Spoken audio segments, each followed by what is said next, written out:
आपकी पाठ्य पुस्तक काव्य मंजरी के नदी के द्वीप नामक कविता का शेष भाग मैं पढ़ाने जा रही हूँ। माँ है वह, इसी से हम बने हैं, किंतु हम हैं द्वीप, हम धारा नहीं हैं। स्थिर समर्पण है हमारा, हम सदा से द्वीप हैं।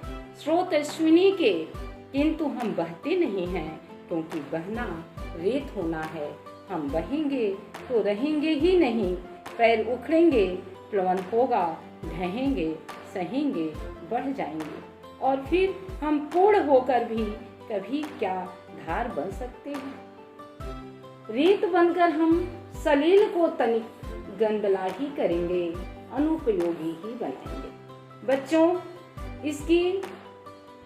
इस कविता का प्रसंग और व्याख्या समझने से पूर्व मैं आपको मुख्य शब्दार्थों से भी अवगत करा देना चाहती हूँ। प्लवन मीन्स होता है उछलना कूदना। ढहेंगे मीन्स होता है नष्ट होंगे, गिर जाएंगे। सलील मीन्स होता है पानी, जल। अनुपयोगी मीन्स व्यर्थ या जो उपयोग में न हो। प्रसंग है, प्रस्तुत पंक्तियों में कवि ने समाज और व्यक्ति के माध्यम से व्यक्ति को संयमित रहने की प्रेरणा दी है। व्याख्या अब इसकी समझ लीजिए बच्चों। कवि कहते हैं कि द्वीप कहता है कि नदी हमारी माँ है, हम इसी से तो बने हैं। कहने का अभिप्राय यह है कि जिस प्रकार मनुष्य माँ के द्वारा जन्म पाता है, अर्थात माँ जो है उसकी जननी है, जन्म देने वाली है, किंतु उसका सर्वांगीण विकास समाज में ही होता है। तो समाज व्यक्ति के लिए माँ के समान है, क्योंकि व्यक्ति समाज से ही तो निर्मित होता है।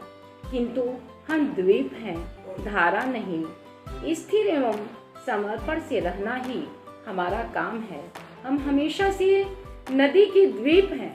कहने का अभिप्राय यह है कि जिस प्रकार धारा नदी से अलग होकर बह जाती है, उसका कोई अस्तित्व नहीं रह जाता है, परंतु द्वीप ऐसा नहीं कर सकते, क्योंकि नदी की धारा का तो काम है बहना। लेकिन द्वीप अगर उस धारा के साथ बह जाएगा तो वह क्या हो जाएगा कि अस्तित्व विहीन हो जाएगा। वह नदी का हिस्सा है, उससे वह बने हैं। उसी प्रकार व्यक्ति समाज से बना है, वह समाज के बिना आगे नहीं बढ़ सकता। किंतु द्वीप बहता नहीं है, क्योंकि यदि वह धारा की तरफ बह जाएगा तो उसका बहना रेत हो जाना है, अर्थात वह नष्ट हो जाएगा। वह बहेगा तो रहेगा ही नहीं।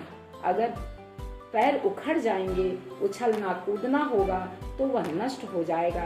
कहने का अभिप्राय यह है कि यदि व्यक्ति समाज से अलग हो जाएगा या समाज के नियमों का, रस्मों का वह पालन नहीं करेगा तो वह नष्ट हो जाएगा, वह अस्तित्व विहीन हो जाएगा, असभ्य हो जाएगा।